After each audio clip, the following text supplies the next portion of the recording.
Money FM 89.3. Best of Friday Night Live. Thank Fitness It's Friday.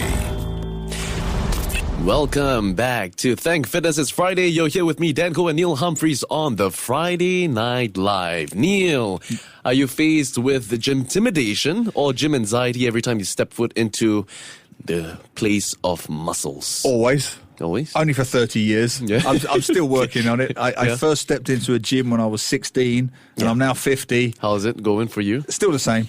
Still a bit of gym anxiety. Walk through, the process, the thought process when you walk in and you see this big burly man just across the gym like that. Well, I don't see them. There's no mirrors in my gym. You see what I did there?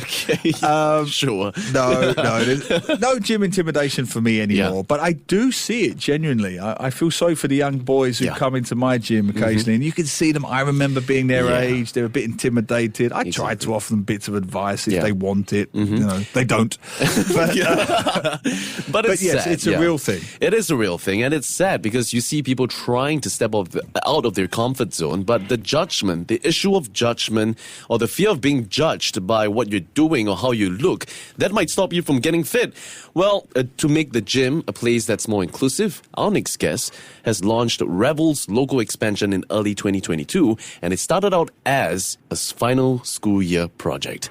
So we're going to find out about how he managed to grow from just 1 to 11 different franchises here in Singapore. Let's welcome on the show, Ollie Wang, the director of REVL Training Singapore. Good evening, Ollie. How are you doing today? Good evening, guys. Thanks for having me on the show. It's a pleasure. Absolute pleasure. Inspiring stuff. Right, give our listeners a quick overview. You're a student. You're at SMU, final year, during COVID. Yes. Talk us through what happened. So that's an introduction about myself. Yep. So I'm Ollie. I'm 30 this year. So this started out sometime in my final semester in school. So that was late 2020 at the height of the COVID period.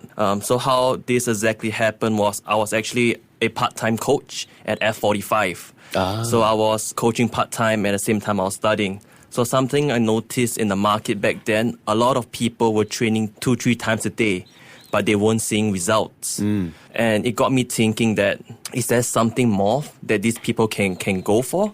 At the other end of the spectrum, there was CrossFit. CrossFit was too technical. It was too difficult for this clientele. So I thought, okay, there must be something in the middle for this too. So I just left it as an afterthought. 2 months, 3 months later, final school project came about. It was an entrepreneurship module. We had to find a gap in the market. So my idea was like, why not we plug these two together? We try to fill that gap between people who train at F45 and people who want to train at CrossFit in between. So we try to fill that gap in the middle. So in essence, a structured program that lacks the technicalities of CrossFit. So that's how the whole idea of REVL came about. So I did some market validation. I realized that, hey, yes, there was a demand in this space. I did a research online. There's actually a lot of brands out there that run similar programmings to what we have at REVL in Australia. But what really drew me to REVL was just chatting to the owners, Ben and Josh, and seeing how authentic they were. They wanted REVL to be a boutique brand. They were always about people first, fitness second. And that's what really drew me. They weren't too crazy about growth. It's just always about putting people first. And I think that interaction with them gave me the courage to go ahead with REVL. Right. Yeah. Now, I noticed that, REVL has similar philosophies in terms of how they approach fitness, just like F45, BFTs, or maybe even division athletes, because we've seen tons of these gyms here in Singapore popping up, I think, recently as well. So, I mean, how would you describe the fitness approach that REVL takes that's different from the rest? I mean, because I understand you're building like a community here to help people to network further, right? How are you trying to, just stand out from the masses out there? I think that's a very great question. So I think for starters, how we differentiate ourselves from the market is that we offer a 13 weeks programming as opposed to some of the other brands out there in the market who have training that's a bit more arbitrary in nature. So our training is structured over a 13-week cycle. We have 4 training blocks, so it enables members to track their progress as they go with their training. Wow. With that said, I think what really makes REVL a bit more different from the other brands is that we are a bit more nimble as a brand. We're a bit more nimble, a bit more agile. We're able to innovate quicker.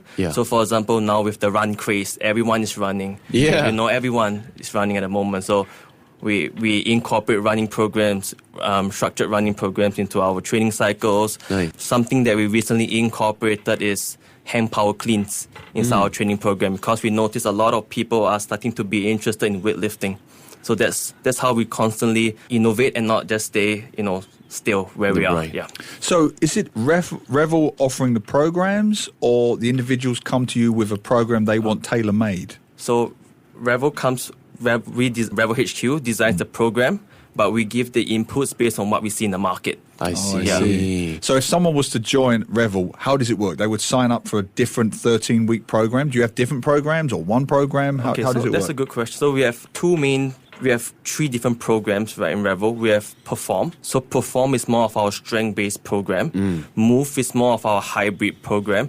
So basically for individuals that want to be stronger, we will push them into the Perform program.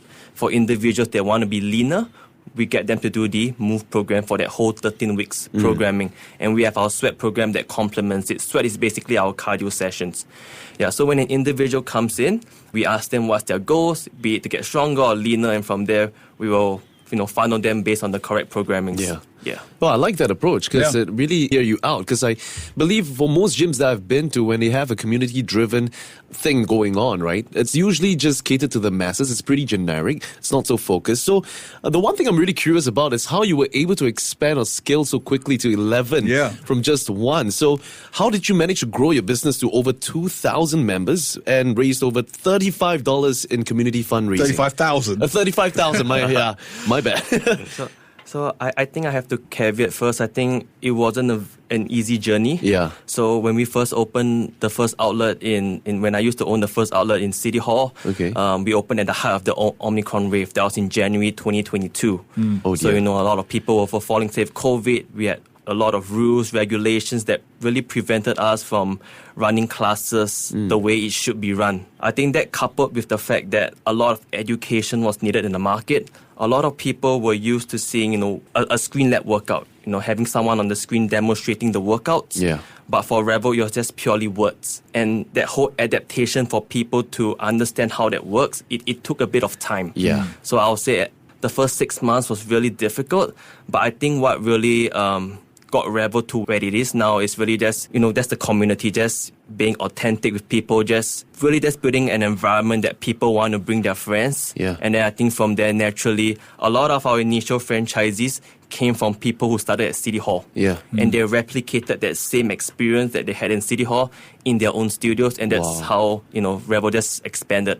Actually, I'm quite curious though. You've been working with the local scene for a while now. What do you think the Singaporeans' approach to fitness is? Okay, so I think it's definitely growing. Yeah. It's growing, and we're catching up to the big markets like Australia. In terms of the boutique space, we have more niche, purpose-driven concepts emerging. It's definitely not what it was 5 to 10 years ago. Yeah. These days, people want more than just a sweat. People don't want to just, burn calories anymore. They want the fun out of it, huh? Not just the fun, but they also want, they want to train smart. Yeah. So they want to go to places where, there is proper structured progression. They want to have proper intent in their training. So that's something I noticed in the market. There's a growing shift in that. So with that also said, a lot of people are also starting to incorporate data in their training. So you see more people wearing Whoop watches. They're wearing, the Apple Watch to track. Yeah. Yeah. It's great. To track, if, let's say for their runs, whether they're in their zone 2s, whether they're in their zone 4s, etc.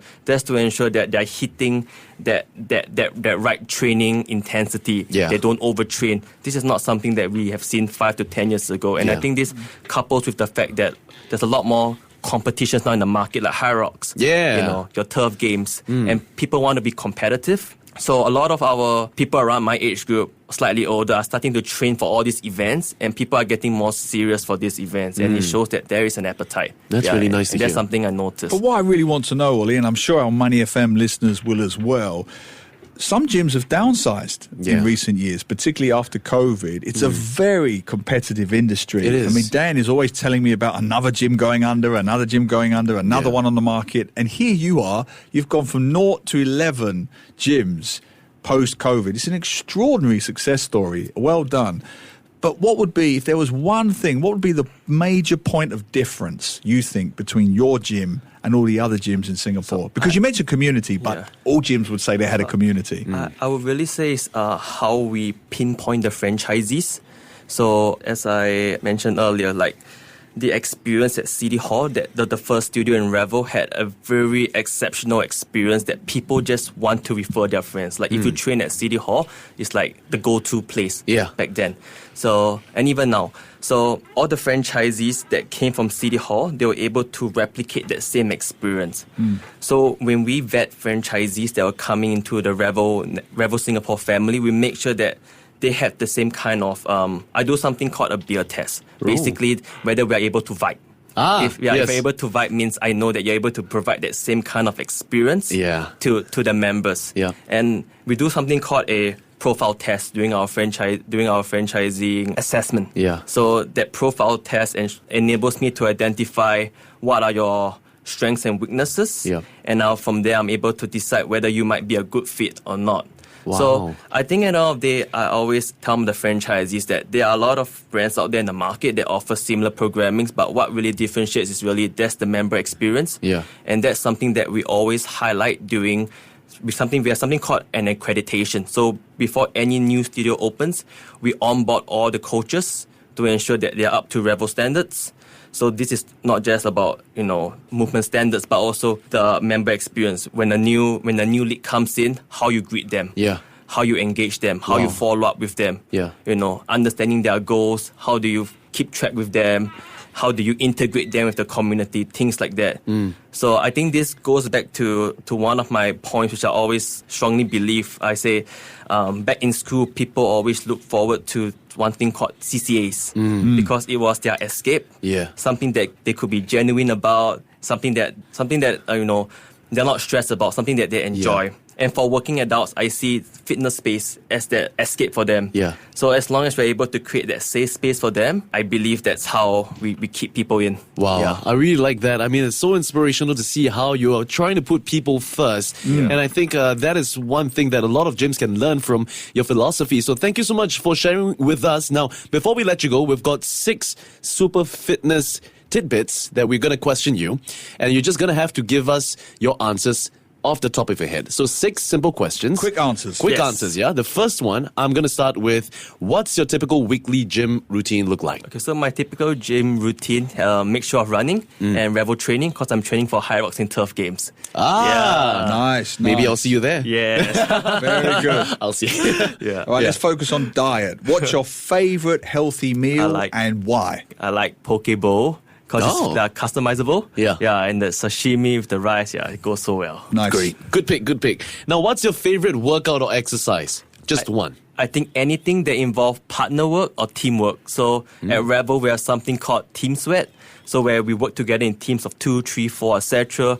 We share the reps, could be the machines, and that experience of having that shared trauma, I think is so fun. That's amazing. Fantastic. Now, my favorite question, gym etiquette. What is the one thing that annoys you about gym users? I think just keep the weights back after using it. That's the most basic gym etiquette. Absolutely. It says a lot about your character. Now, what's your number one health and fitness tip? Okay, I think just follow a proper training program, stick to it, and be consistent. You'll see the results. Consistency. And last one, what motivates you, Ollie, to stay on your fitness journey? Honestly, it goes back to the point about community. I think that what has kept me throughout. So I just give an example. We just recently ran the Arena Games just a couple of days ago at the OCBC Centre. So we had over 150 REVL volunteers who volunteered their time, not paid at all, just to ensure that the event runs smoothly. That's a community, Neil. And that's, things like that keeps me going. Wow. That's brilliant. That's amazing. Thank you so much for sharing with us your story today, Ollie. Thanks for joining us this evening. Thank you. All right, we've been in conversation with Ollie Wang, the director of REVL Training Singapore, talking all about how he's empowering and welcome you to take your fitness level to a notch. But that's all we have for Thank Fitness. It's Friday. To listen to more great interviews, download our podcasts at audio.sg or download the audio app. That's AWEDIO, audio at the App Store and Google Play.